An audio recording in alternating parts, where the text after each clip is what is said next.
Sandarkan kitab yang kita baca itu kitab Tazkirah, kitab At-Tazkirah Imam Syamsuddin Al-Qurtubi, iaitu kitab yang mengingatkan tentang persiapan untuk kita pergi bertemu Allah, iaitu tentang berita kematian atau Al-Janaiz. Kita tamat pada 24 hari bulan 11 hari itu. Telah kupas agak panjang berhubung kematian adalah kafarah. Ya, pada pertemuan yang lepas, 2-3 kali pertemuan yang lepas, kita bincang bahawa kematian itu adalah kafarah. Ya, kafarah itu maksudnya apa? Kematian itu adalah pengampunan. Kematian itu adalah pemberhenti kepada kepenatan. Itu kematian. Dia nak bagi kita rehat, maka dia matikan kita. Jadi, hari ini kita masuk dalam bab baru di muka surat 65. Rohaya Idris. Waalaikumsalam warahmatullahi wabarakatuh. Baik. Alhamdulillah, Rohaya Idris pun share dengan yang lain. Syukur pada Allah Ta'ala. Baik, pada hari ini tajuk kita adalah berbaik sangka dan takut kepada Allah saat menghadapi maut. Dua tajuk. Pertama, berbaik sangka saat nak mati. Kedua, takut pada Allah saat nak mati. So ada dua. Tajuk kita nak cerita pasal dua.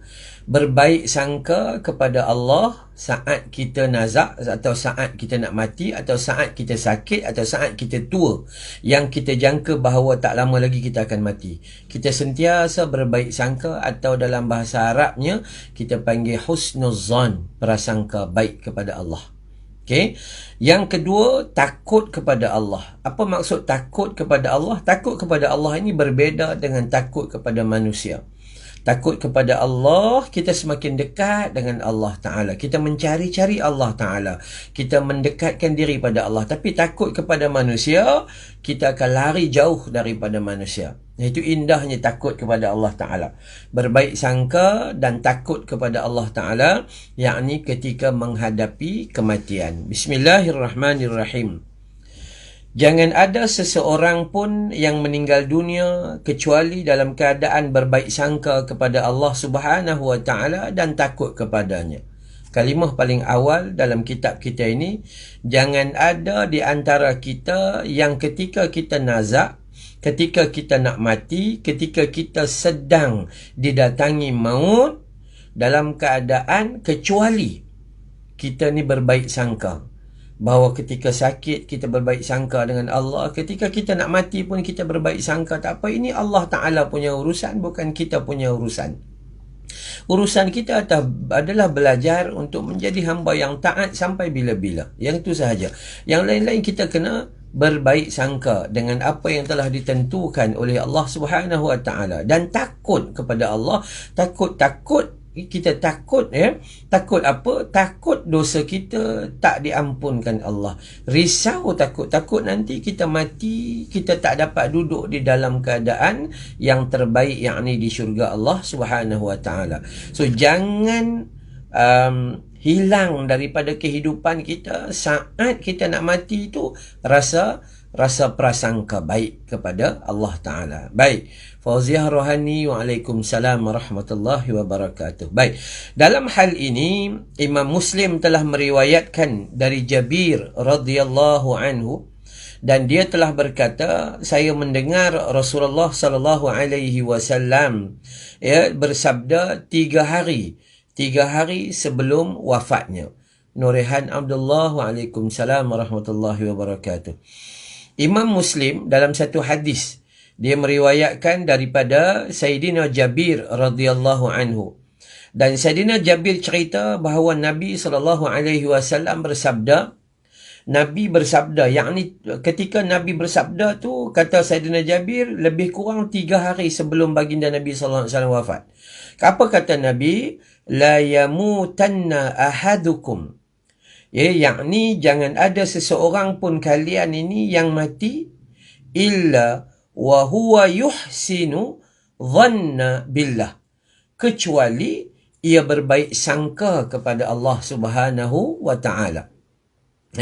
Kata Nabi, la yamutanna ahadukum, Ya, jangan ada seseorang pun di antara kalian yang ketika didatangi mati illa melainkan wa huwa yuhsin. Ya, kecuali kamu itu bersangka az-zanna, sangkaan baik billah, kepada Allah Subhanahu wa taala. Hadis riwayat Imam Al-Bukhari, ada juga disebut dalam Sahih Muslim. Ya, nak menunjukkan Nabi memerintahkan kepada kita ketika hidup kita kena husnuzan, prasangka baik kepada Allah, dan ketika mati kita juga kena bersangka baik kepada Allah Subhanahu wa taala.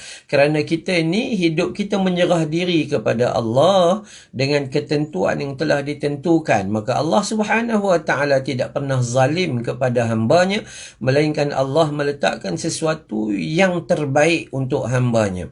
Ketika Allah memanjangkan umur seseorang, maka Allah nak bagi kebaikan juga, ruang untuk dia beramal dan bertaubat. Ketika Allah mematikan seseorang, maka ketika itu Allah ingin merehatkan dia dengan kesibukan dan kepenatan dunia, untuk Allah menghadiahkan baginya istirahat di dalam taman-taman syurga Allah Subhanahu wa taala. So minda kita sentiasa berfikiran positif dengan ketentuan, dengan takdir yang telah diletakkan oleh Allah Subhanahu wa taala. Sehinggalah husnuzan atau prasangka baik ini bukan hanya berada pada ketika hidup, tapi saat-saat kita nak mati.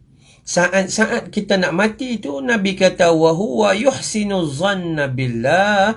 Ya, kita kena ada sangka baik kepada Allah Subhanahu wa taala. Jangan kita merungut, kenapa aku nak mati, kenapa aku sakit, kenapa itu, tak bolehkah hidup aku panjang dan sebagainya. Tak boleh.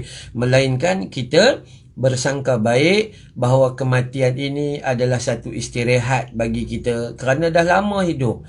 Hidup di atas muka bumi Allah ni sibuk, tidur dah lambat, urusan tak habis-habis urusan. Kemudian bangun terlalu awal sebab nak bekerja ke pejabat dengan jam lah itu begini.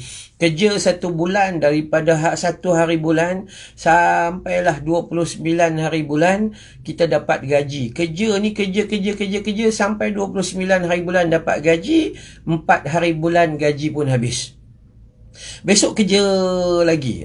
Maksud tu kesibukan manusia. Ada yang berlari hantar pasangan hidup pergi kerja, dia pula pergi sambung belajar. Ada yang berlari hantar anak ke sekolah, ada yang berlari untuk berniaga pukul 3-4 pagi ada dekat pasar borong Selayang. Begitulah keadaan manusia yang tak pernah habis kesibukan. Dan ketika kematian itu, sebab tu kita kena husnuzan.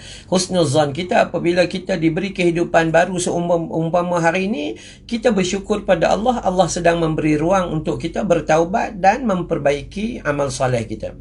Tapi kalau kita saat kita nak dimatikan oleh Allah Ta'ala, nazak, sakit, dan kita rasa bahawa kita tak lama lagi akan mati, maka kematian itu adalah dengan tujuan Allah nak merehatkan kita dengan kesibukan dunia ni, nak lepas dah, tak naklah dunia ni meletihkan, dan Allah nak beri kita istirahat dalam taman-taman syurga Allah Subhanahu wa taala. Husnuzan, prasangka baik, atau dipanggil sebagai pemikiran positif lah, berfikir secara positif. Hadis riwayat Imam Al-Bukhari. Baik, hadis di atas disebut pula oleh Ibnu Abid Dunya, yakni dalam kitab Husnuzanni Billah, ya, di mana Ibnu Abid Dunya menyatakan di dalam kitab yang dia tulis, iaitu kitab yang dipanggil sebagai bersangka baik kepada Allah, dia tambah dalam tulisan dia itu, kerana sesungguhnya ada suatu kaum yang benar-benar binasa kerana bersangka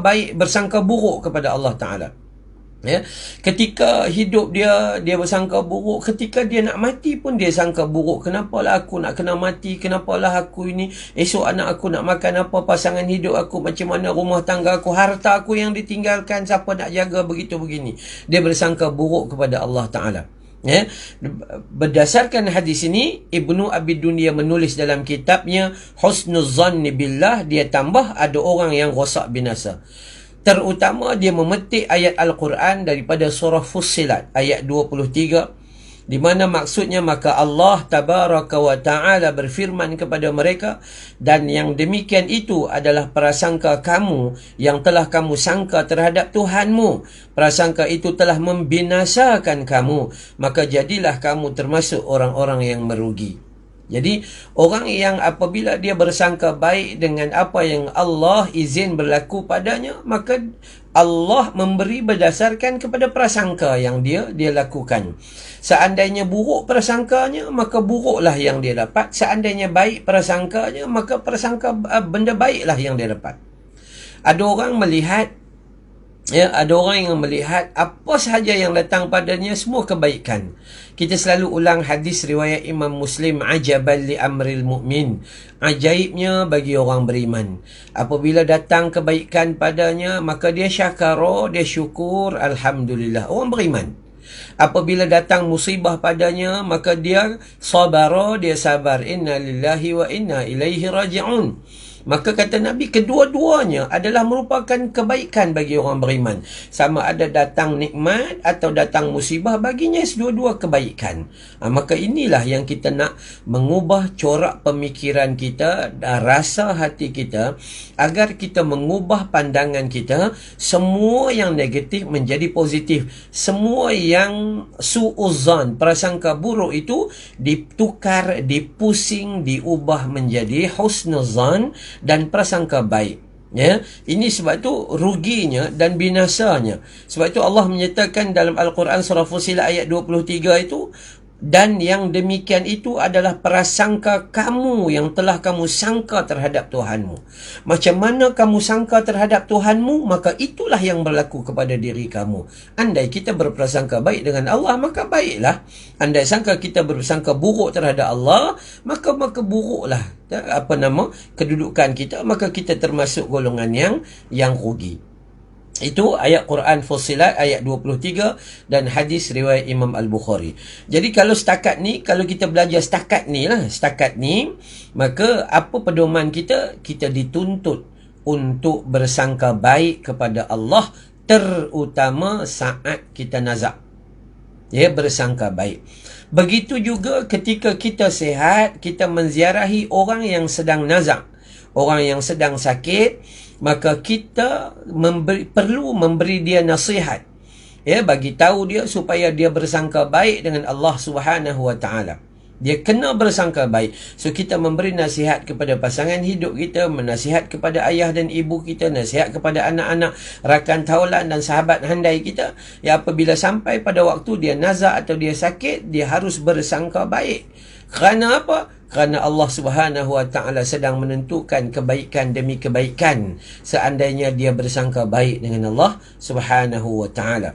Itu paling penting. Dan Nabi sallallahu alaihi wasallam menyatakan yang kita kata tadi, bahawa hendaklah dalam hidup kita itu ada sangka baik kepada Allah Subhanahu wa taala, takut kita jadi golongan yang rugi. Baik. Menurut riwayat Ibnu Majah dari Anas radhiyallahu anhu, bahawa Nabi SAW pernah bertemu seorang pemuda menjelang ajalnya. Ya.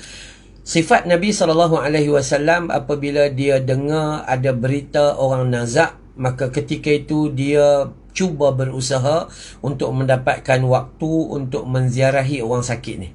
Itu sifat dia. Jadi kita sepatutnya mengikuti sunnah Nabi. Bila dengar kata ada sahabat handai, adik-beradik, saudara mara, jiran-jiran yang sakit, maka kita berusaha untuk memberi ruang pada waktu hidup kita itu untuk pergi ziarah. Maka baginda Nabi SAW ketika dia menziarahi orang yang sakit dan nazak ini, maka Nabi tanya kepadanya, bagaimana kamu rasakan dirimu wahai pemuda? Wahai pemuda, apa rasa kamu ketika kamu sedang sakit ni? Maka pemuda tu berkata, aku mengharapkan Allah, yakni rahmat Allah. Wahai Rasulullah, aku takut akan dosa-dosaku. Ada dua, nah? Satu, mengharapkan rahmat Allah, husnuzan, prasangka baik dengan Allah, meletakkan perasaan raja. Apa itu raja? pengharapan kepada Allah Subhanahu Wa Taala, dan juga dia berkata bahawa bukan aku sahaja mengharapkan rahmat Allah, malah aku takut akan dosa-dosa aku. Ya, kita sepatutnya kena rasalah sedemikian. Kita tidak akan masuk syurga melainkan rahmat Allah. Jadi kita prasangka baik dengan yang itu. Dan kita tidak masuk syurga melainkan dengan keampunan Allah, kerana kita banyak dosa.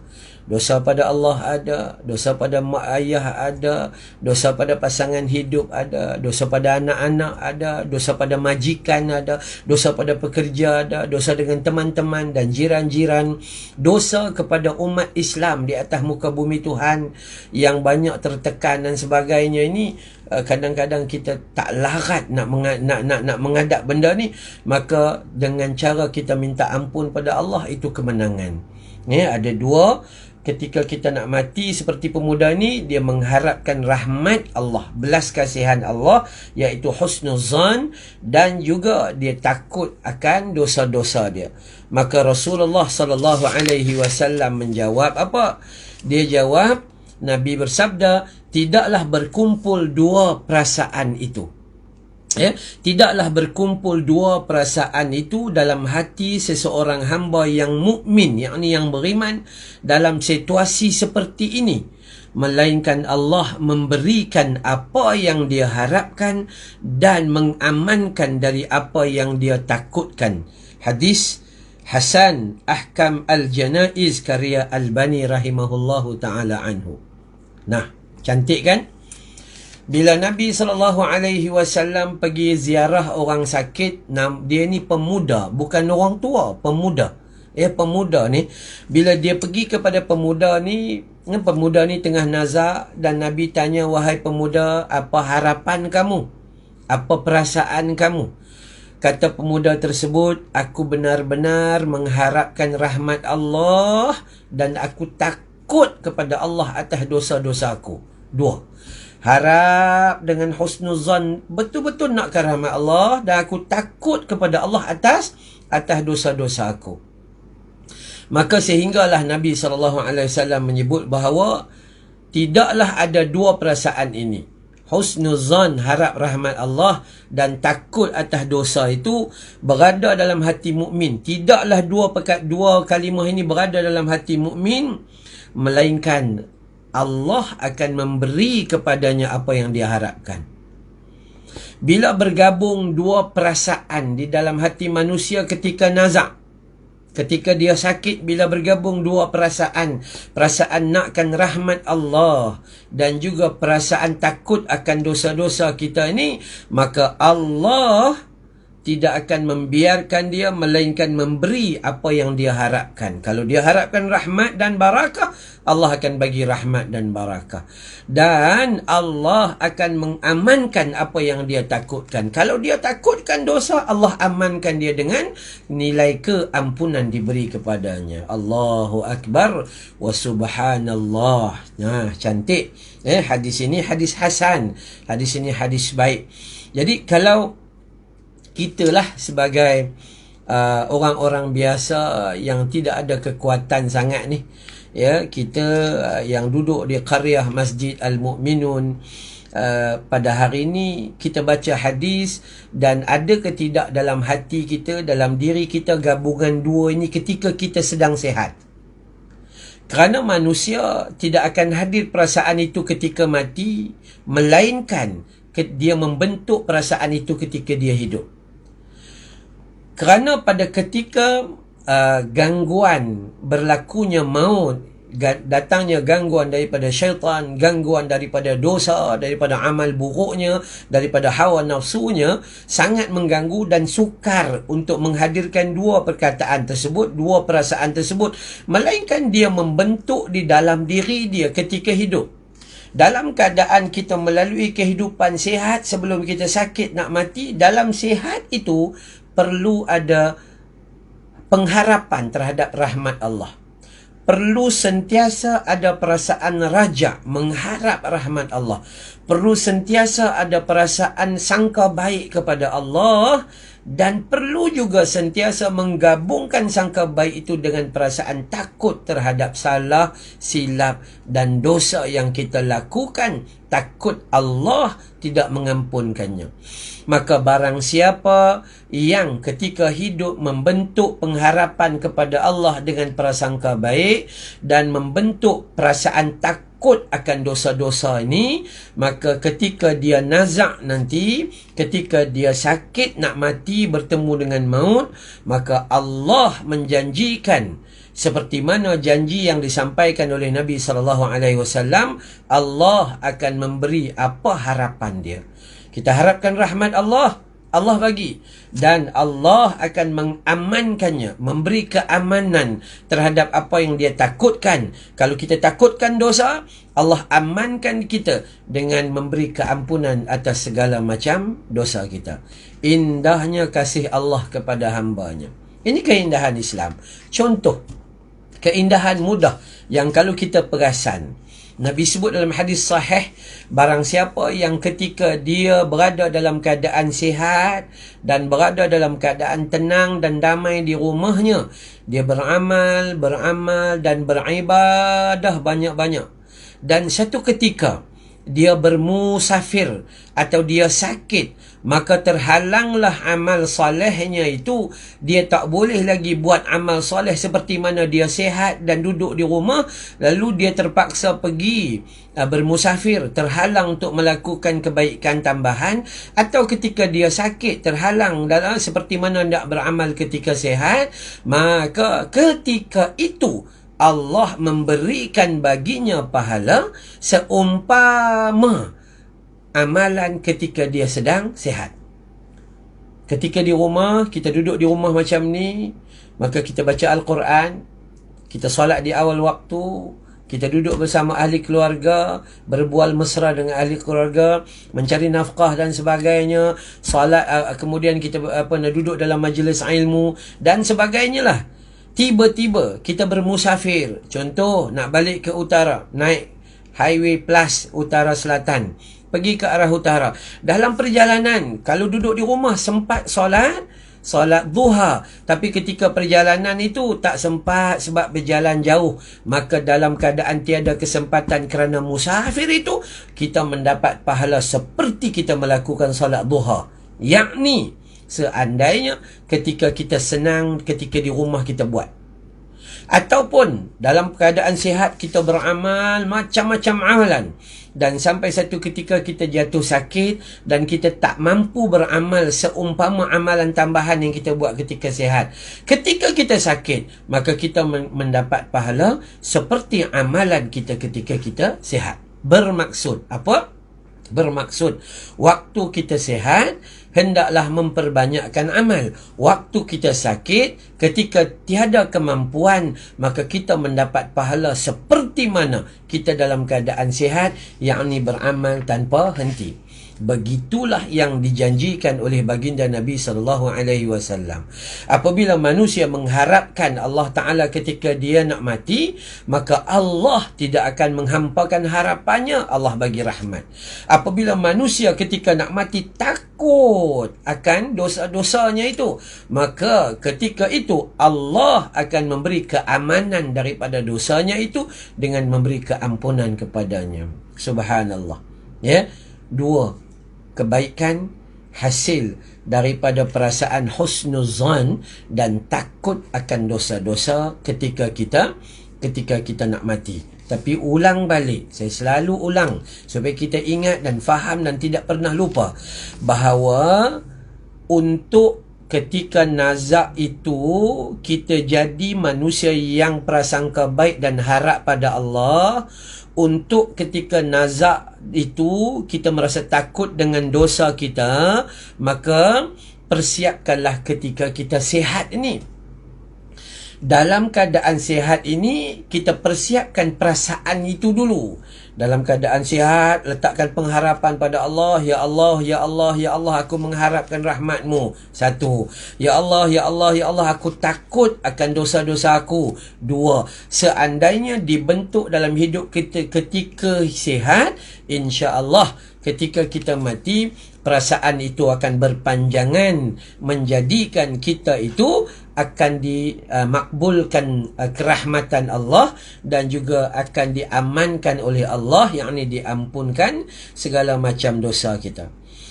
Hadis ini disebut pula oleh Ibnu Abi Ad-Dunya dan ditakhrij oleh Imam Tirmizi dan menyebutnya hasan gharib. Ada juga sebahagian ahli hadis meriwayatkan hadis dari sabit dari Nabi secara mursal. Ya, ada juga kata hasan gharib. Ia tidak jatuhlah kepada dhaif, maksudnya bolehlah diguna sebagai hujah. Sementara itu Imam Tirmizi telah menyebut juga pada prinsip yang ke-86 dalam kitabnya Nawadirul Usul, telah bercerita kepada kami Yahya bin Habib dari Adi, dari Basar bin Al-Mufaddal, dari Auf, dari Al-Hasan, dari Rasulullah sallallahu alaihi wasallam. Maka baginda bersabda, Tuhan Allah Azza wa Jalla telah berfirman. Apa firman Allah? La ajma'u ala abdi khawfaini wala ajma'u lahu amnaini faman khafani fid dunya ammanatuhu fil akhirah waman ammanani fid dunya akhaftuhu fil akhirah. Kata dalam riwayat Imam Tirmizi ini, maka mereka mendengar Nabi bersabda daripada Yahya bin Habib dan lain-lain, bahawa Nabi bersabda, aku tidak akan menghimpunkan pada hambaku dua rasa takut. Sabda Nabi dalam hadis Qudsi. Beda hadis Qudsi dengan hadis Nabawi.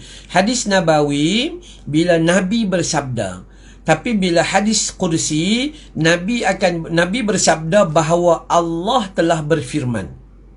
Dua perkataan Nabi telah bersabda, itu perkataan Nabi, perbuatan Nabi dan pengakuan Nabi.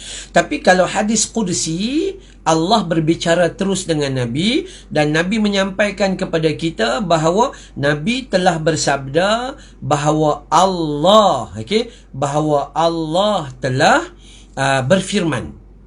Berfirman. Maka sebab itu dalam hadis Qudsi ini Allah berfirman, kata Nabi, aku tidak akan menghimpunkan pada hambaku dua rasa takut. Dua rasa takut. Yakni barang siapa, dan tidak pula menghimpunkan padanya dua rasa aman. Aku tidak akan menghimpunkan kepada hambaku dua rasa takut dan tidak pula menghimpunkan padanya dua rasa aman. Yakni barang siapa takut kepadaku di dunia, maka aku berikan dia rasa aman dekat akhirat. Dan barang siapa yang merasa aman padaku di dunia, maka aku beri dia rasa takut dekat akhirat. Hadis Hasan dikeluarkan oleh Ibnu Habban dan muhakkiknya menyatakan isnadnya Hasan. Maksudnya hadis ni baik. Hadis ni baik. Baik. Dalam hadis ini Allah berkata kepada Nabi SAW, Nabi bercerita bahawa Allah telah menyampaikan berita itu kepadanya dan untuk disampaikan kepada kita, apa dia? Maka tidak dihimpunkan dua keadaan. Apa keadaan tersebut? Keadaan pertama, siapa yang takut kepada Allah di dunia, maka Allah amankan dia di akhirat. Dua perkara yang berbeza. Sebab tu alim ulama ada menyebut bahawa takutlah kamu kepada Allah ketika kamu berurusan sesama manusia. Satu. Tapi jangan kamu takut kepada manusia ketika kamu berurusan dengan Allah Subhanahu Wa Taala. Tuan-tuan pun boleh faham tak? Takutlah kepada Allah ketika kamu melakukan urusan sesama manusia. Takut hukum hakam. Tapi jangan kamu takut kepada manusia ketika kamu berurusan dengan Allah Subhanahu Wa Taala. Jadi Allah menyebut sifat pertama manusia adalah siapa yang takut kepadanya di dunia ini. Takut, ittaqullah, takut lantas jadi taat, takut kepada Allah, mendekatkan diri kepada Allah, takut melanggar perintah Allah Taala, takut. barang siapa yang takut kepada Allah di dunia, maka Allah Subhanahu wa taala akan memberi keamanan padanya di akhirat. Satu lagi golongan siapa? Waman ammanani fid dunya. Siapa yang aman kepadaku dekat dunia ini? Siapa yang rasa tak ada masalah apa-apa, tak semayang pun tak apa, tak puasa tak apa, tak tutup aurat pun relax, tak ada masalah, aman, tak risau. Azan lah macam mana pun dia relax. Datanglah PKP ke COVID-19, COVID-20 ke, dia pun tak ada masalah apa. Tak ada masalah apa pun. Dia syirik ke, dia riba ke, dia minum arak pun dia tak rasa apa-apa. Maka Allah kata, dia akan kuberikan rasa takut pada aku dekat akhirat nanti. Siapa yang takut kepada Allah di dunia, dekat akhirat dia aman. Siapa yang aman terasa di dunia, dekat akhirat dia akan takut kepada Allah Subhanahu wa taala. Hadis riwayat dalam Ibnu Hibban hadis, dan orang yang tahqiqkan hadis ni menyatakan hadis ni isnadnya atau perawinya adalah perawi yang baik-baik, hasan. Jadi kalau kita bayang kepada hadis ni, apa yang kita perlu buat sekarang sebagai seorang yang hidup nak bertemu dengan kematian? Kita perlu membentuk ittaqullah, takut kepada Allah. Bila mana panggilan azan hayya 'alas salah, hayya 'alal falah, maka kita rasa takut kepada Allah Subhanahu wa taala. Dengan takut itu memanggil kita terus untuk bersujud kepada Allah taala. Jangan rasa aman, hayya 'alas salah, hayya 'alal falah, aman, tenteram, tak terkejar-kejar. Kau datanglah PKP ni dah jadi hampir setahun dah. PKP daripada 18 bulan 3 hari tu. Dah dekat 300 hari dah. PKP ni, dia tenang, dia relax, tak rasa apa-apa. Nak kata baca doa, Allahumma inna na'udzubika minal baras, wal junun, wal juzam, wa min sayyi'il asqam. Allahumma inna na'udzubika min jahdil bala, wa daraki syaqa, wa su'il qada, wa syamatatil a'da. Tak adanya nak baca, ya Allah tolong hindarkan kami daripada wabak COVID-19 ni, ya Allah. Tak adanya, tak ada rasa bimbang langsung. Itu bahaya. Maka sebab itu, bila mana manusia disebut dalam hadis ini, dia perlu membina takut kepada Allah Ta'ala di dunia, maka di akhirat digantikan baginya keamanan. Tapi barang siapa yang rasa aman di dunia, orang lain kelang kabut beramal, dia relax, dia aman, dekat akhirat dia akan rasa takut dekat akhirat nanti. Ya, baik. Abu Bakr bin Sabiq al-Umawi meriwayatkan dari Abu Malik al-Janabi, dari Juwaibir, dari Ad-Dhaha, dari Ibnu Abbas, dari Rasulullah sallallahu alaihi wasallam tentang munajat Nabi Musa alaihi salam, yang beliau ceritakan bahawa Allah Subhanahu wa taala telah berfirman, ya Musa, innahu lan yalqani 'abdul li fi hadiril qiyamah illa fattashtuhu amma fi yadayhi illa ma kana minal wara'in fa inni astahyihim wa ujallihim fa ukrimuhum fa udkhiluhumul jannah bighairi hisab.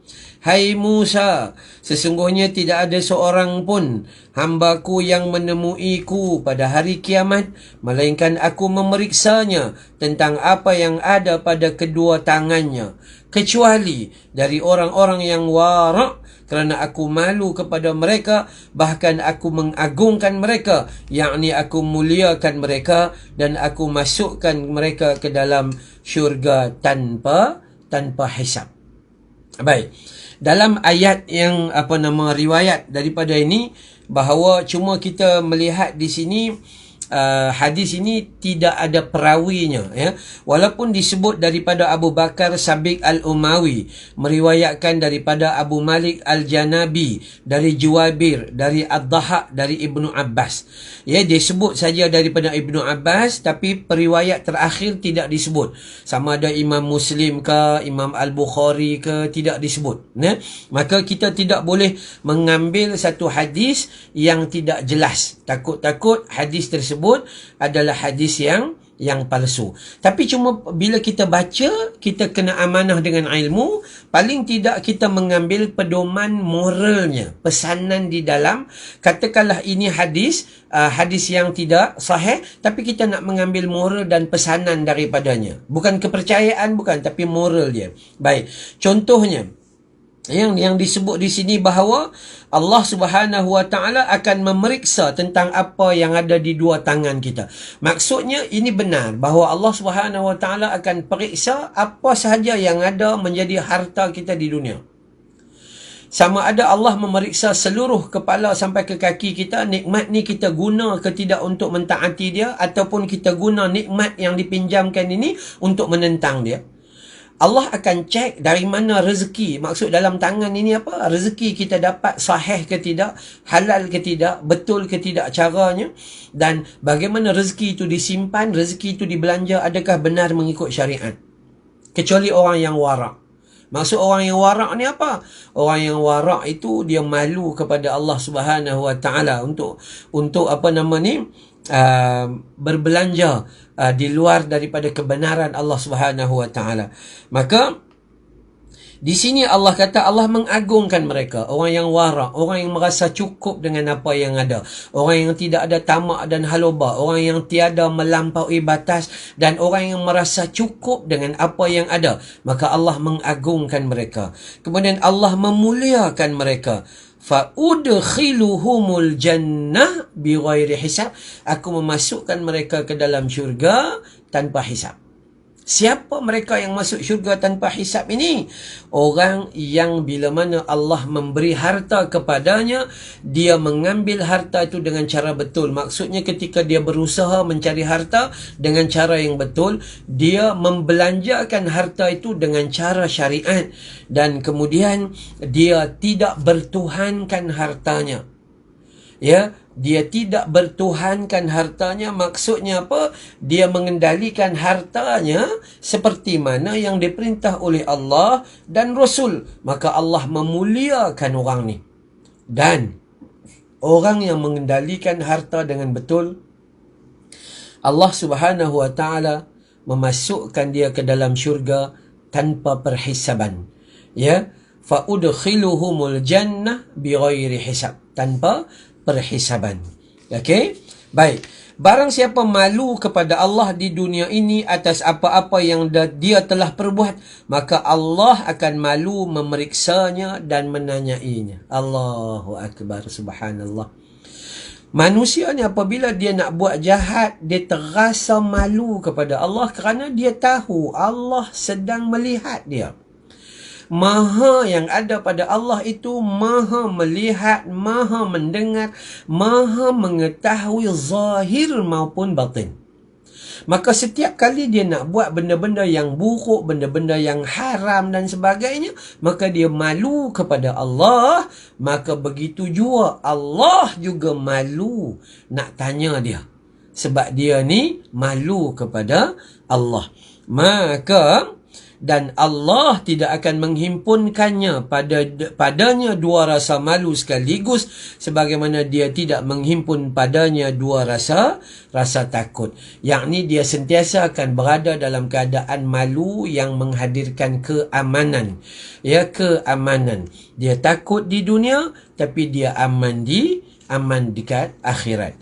Yang tu tajuk, pembuka tajuk. Berhubung dengan kita dituntut supaya berbaik sangka, dituntut supaya takut Allah tak ampunkan dosa kita. Ya, jadi kalau dalam bab ini saja, dia punya kesimpulan dia, suruhan Allah agar kita ketika hidup ini membina rasa prasangka baik, sentiasa meletakkan pengharapan besar terhadap Allah Subhanahu Wa Taala dan membina perasaan takut agar kita terpelihara daripada dosa, membina rasa takut, takut dosa kita tu tidak diampunkan oleh Allah Ta'ala. Dengan perasaan takut itu membuat kita berlumba-lumba memohon keampunan dan beristighfar kepada Allah Subhanahu Wa Ta'ala. Baik. Seterusnya yang dipesan tadi apa? Orang yang takut kepada Allah di dunia, dekat akhirat dia akan aman. Orang yang aman di dunia, dekat akhirat dia akan takut. Baik, bab yang kedua hari ini di muka surat 67. Ya. Baik. Berbaik sangka kepada Allah saat menghadapi maut. Yang tadi dia pupuk berbaik sangka ketika hidup ni supaya saat maut. Ya, berbaik sangka atau dipanggil sebagai husnuzan kepada Allah Subhanahu Wa Taala yang dilakukan oleh seorang hamba pada saat dia berhadapan dengan maut hendaklah lebih besar daripada dilakukannya ketika sihat. Muqaddimah tadi kita mengajar ketika sihat kita kena berbaik sangka kepada Allah, lebih-lebih lagi ketika kita sedang nazak, ketika kita sedang berhadapan dengan kematian. Iaitu berbaik sangka bahawa Allah mengasihinya, sebab itu Allah nak matikan dia. Berbaik sangka bahawa Allah akan memaafkannya dan mengampunkan dosanya, sebab itu Allah nak mematikan dia.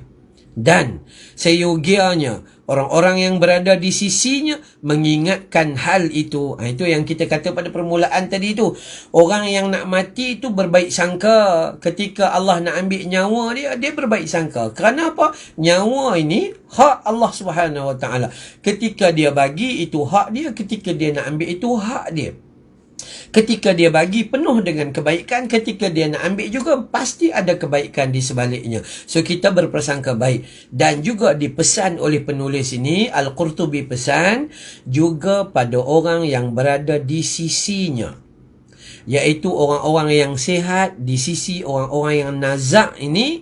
Ketika itu mengingatkan hal tersebut kepada orang yang sedang nazak, seperti mana firman Allah Subhanahu Wa Taala yang disebut dalam hadis riwayat Imam Ahmad ni, ya, ada Allah Taala menyebut ana 'inda zanni 'abdi bi falyazunna bi ma syaa. Okay, hadis ini hadis qudsi yang diriwayatkan oleh Imam Ahmad. Ada juga sebut dalam Sahih Bukhari, ada juga dalam Sahih Muslim. Maka biarlah dia menyangka aku kehendaknya. Apa maksudnya? Ana 'inda zanni 'abdi bi falyazunna bi ma syaa. Aku akan menuruti sangka hamba terhadapku, maka biarlah dia menyangka aku sekehendaknya. Hadis riwayat Imam Ahmad.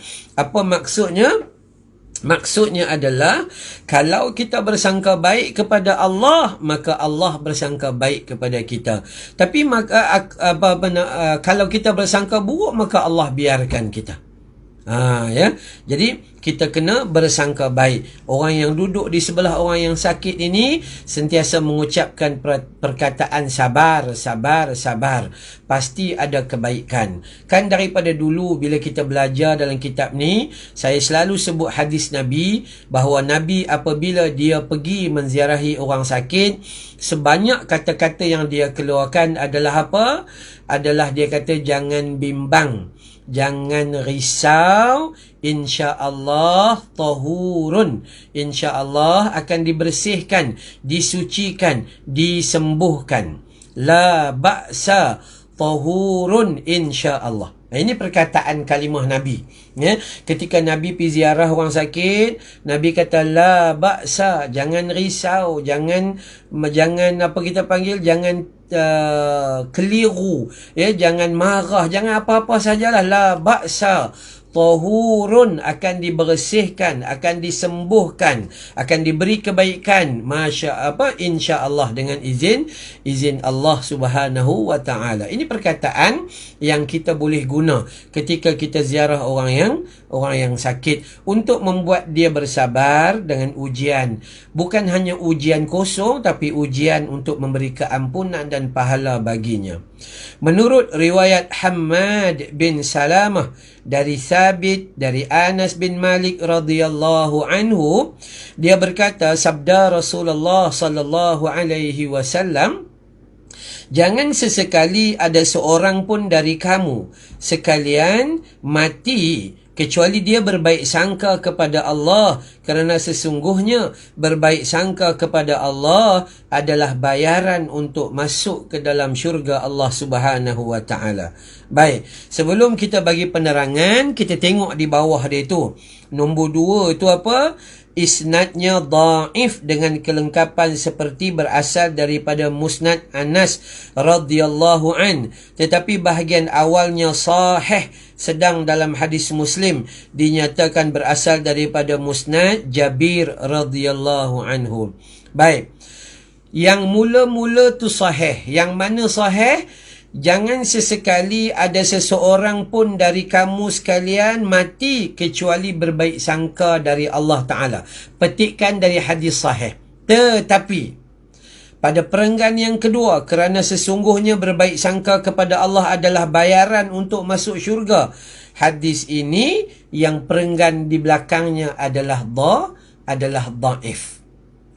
Kan ya. Tapi kita nak bacalah, sebab ini kebenaran yang ada dalam hadis, supaya kita dapat tahu yang mana sahih, yang mana tidak sahih. Kita perlu berlaku adil dengan ilmu yang telah dibawa oleh Imam Al-Qurtubi ni. Jadi kita tak nak bercakap pasal bayaran tu sebab dia dhaif dah, tapi kita nak bercakap tentang tekanan, ditekan, disuruh, dianjur oleh Nabi ketika kita nak mati. Tambahan lagi kena berusaha untuk bersangka baik kepada Allah.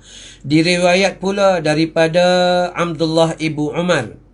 Abdullah ibnu Umar bahawa dia berkata, tiang agama, keagungan terbesar dan puncak ketinggiannya adalah berbaik sangka kepada Allah.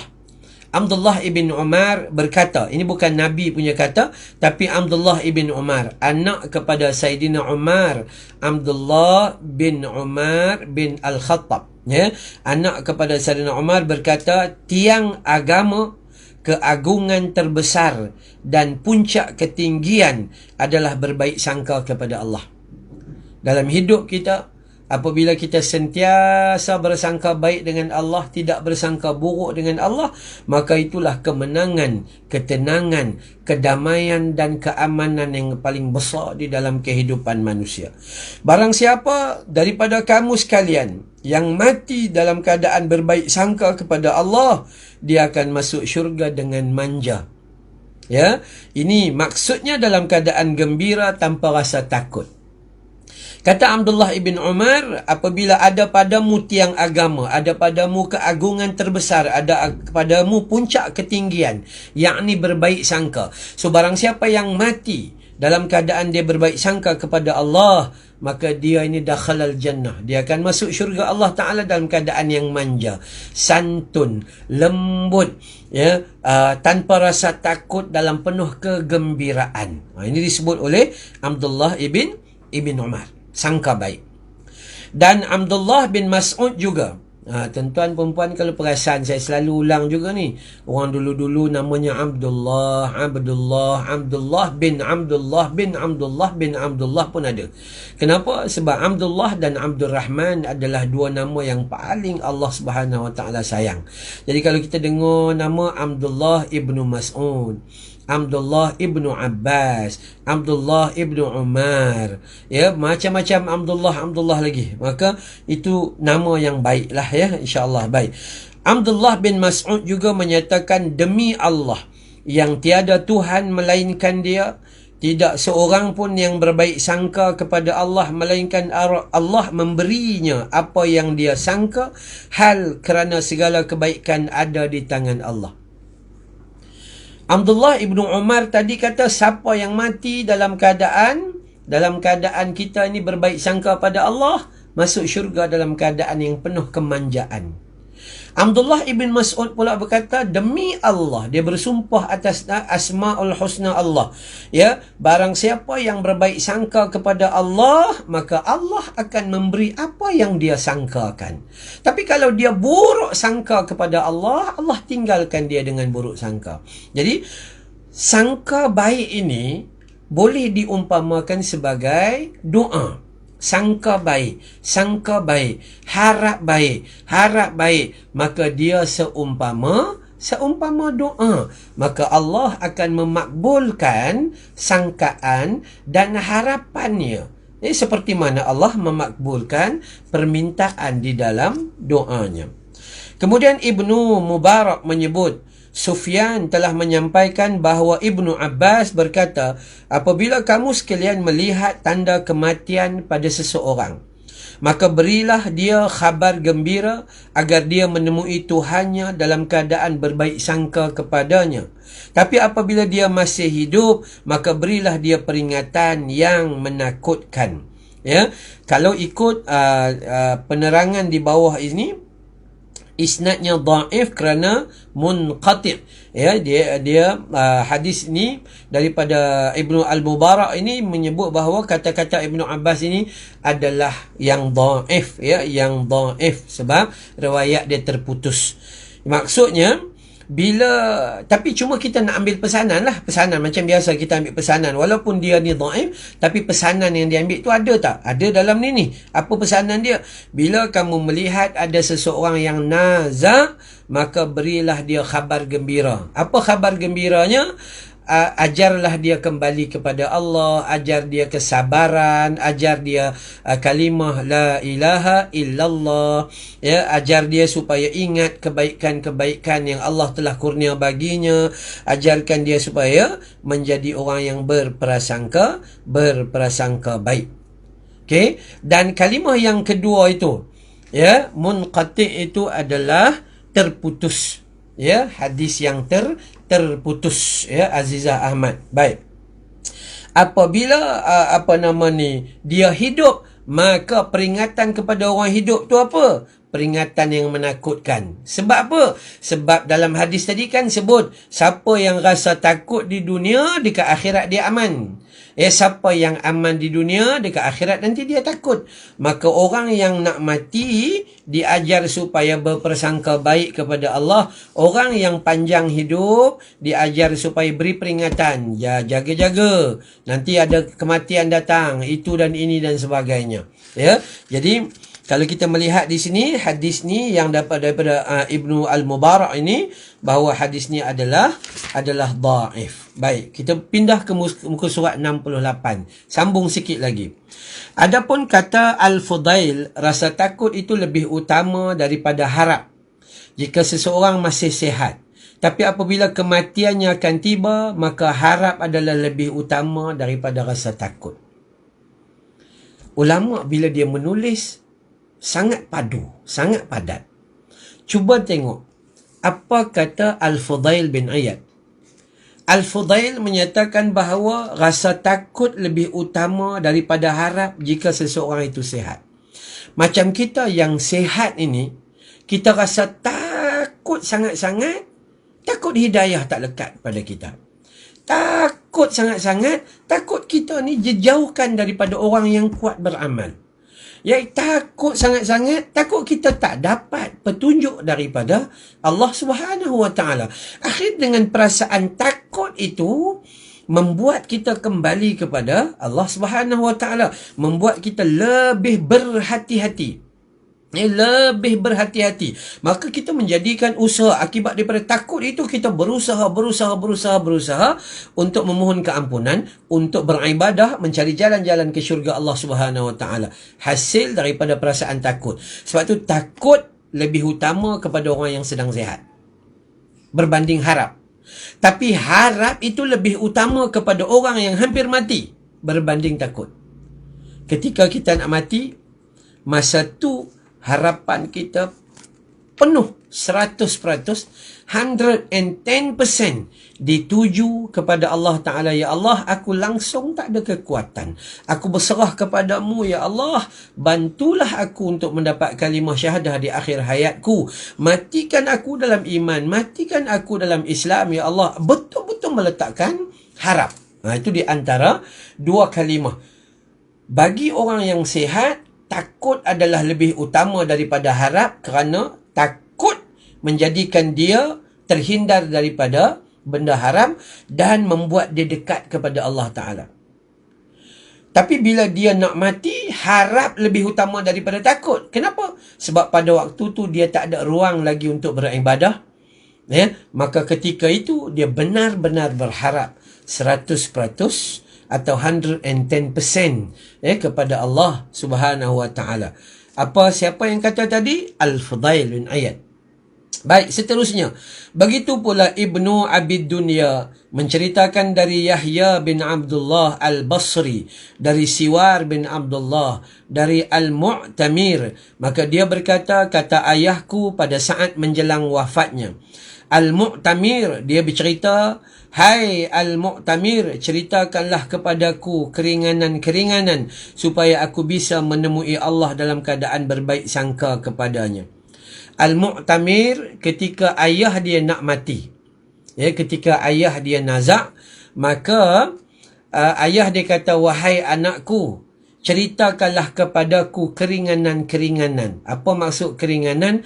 Kebaikan-kebaikan tentang syurga, tentang pahala, tentang kebaikan Allah, tentang keampunan Allah, agar aku bertemu Allah di saat aku wafat ni dalam keadaan sentiasa berbaik sangka kepada Allah. Bermaksud, ungkapan daripada Al-Mu'tamir ini sesuai dengan kata-kata Al-Fudail. Bagi orang yang nak mati, dia meletakkan pengharapan dia kepada Allah dengan pengharapan yang sebesar-besar. Pengharapan sebab dia tiada pilihan pada saat itu. Jadi saat nak mati, kita tiada pilihan, melainkan kita meletakkan harapan kepada Allah. Dan masih kata Ibnu Abid Dunya dari Amr bin Muhammad An-Naqid, dari Khalaf, dari Khalifah bin Husain, dari Ibrahim, dia berkata, dulu orang-orang suka memberitahukan kepada seseorang yang akan mati tentang amal-amal baiknya, sehingga dia berbaik sangka kepada Tuhannya Allah Azza wa Jalla. Zaman-zaman dulu, zaman-zaman mereka ni, alim ulama terdahulu, ketika orang nak mati, maka orang bersembang tentang kebaikan dengan orang yang nak mati tu. Supaya orang tu berfikir tentang husnuzan, prasangka baik kepada Allah dengan amal-amal yang dia telah kerjakan. Dia dengan amal-amal itu, dia boleh meletakkan pengharapan kepada Allah Subhanahu wa Ta'ala dengan sebesar-besar pengharapan. Dan menguatkan hal di atas, Thabit Al-Bunani bercerita tentang seorang pemuda yang sering melakukan kebodohan. Ketika dia akan mati, ibunya mendekap tubuhnya seraya berkata, wahai anakku, aku sering memperingatkanmu tentang kesudahan yang kini kamu alami.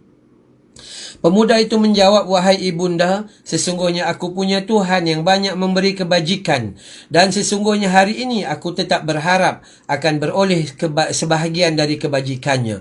Maka kiranya Allah merahmatinya berkat sangkanya yang baik kepada Allah dalam keadaan itu, kata Thabit mengakhiri ceritanya. Maksudnya apa? Maksudnya mak dia menceritakan bahawa orang lelaki ni, seorang budak ni, waktu hidup ni dia buat perkara-perkara yang sia-sia. Ketika nak mati, dalam keadaan tu, mak dia kata, ni lah, sampai waktu macam ni lah. Masa dulu hang tak mau beramal, hang itu, hang ini, inilah waktu dia tu. Tapi anak tu kata, aku ni selalu, walaupun begitu, aku selalu ingat pada akhir hayatku. Aku selalu ingat dan aku bersangka baik kepada Allah dalam keadaan kelemahan aku ini. Aku harap aku beroleh kebaikan. Maka apa kata Thabit Al-Bunani? Maka Thabit Al-Bunani berkata, aku mengharapkan Allah memberi kepadanya berdasarkan apa yang disangkanya. ya, apa yang disangkanya. Baik, memandangkan ada sikit lagi, maka kita habiskanlah muka surat ni sikit lagi, ya. Baik, demikian pula Umar bin Zar pada satu hari berbicara di hadapan Ibnu Abi Daud dan Abu Hanifah, ya Tuhanku, hendaklah engkau mengazab kami, sementara dalam lubuk kami masih terdapat tauhid, aku fikir engkau tidak akan melakukannya. Ya Allah, ampunilah orang yang masih tetap dalam keadaan seperti tukang-tukang sihir masa Fir'aun itu pada saat di mana engkau mengampuni mereka, yakni ketika mereka berucap, kami beriman kepada Tuhan semesta alam. Ya, kalau kita melihat dalam ayat dalam surah Asy-Syu'ara ayat 47, orang-orang yang mengikuti Fir'aun, kita panggil ahli-ahli sihir, mereka juga beriman kepada Allah, maka kita berbaik sangka kepada Allah Ta'ala. Baik, mendengar ucapan itu Abu Hanifah berkata, semoga Allah merahmatimu. Orang-orang yang sentiasa berharap kepada Allah, Allah merahmati. Sentiasa berharap Allah akan merahmati. Dan tetaplah haram mengikuti caramu. Maksudnya kalau kita buat benda buruk, maka tak bolehlah diikuti.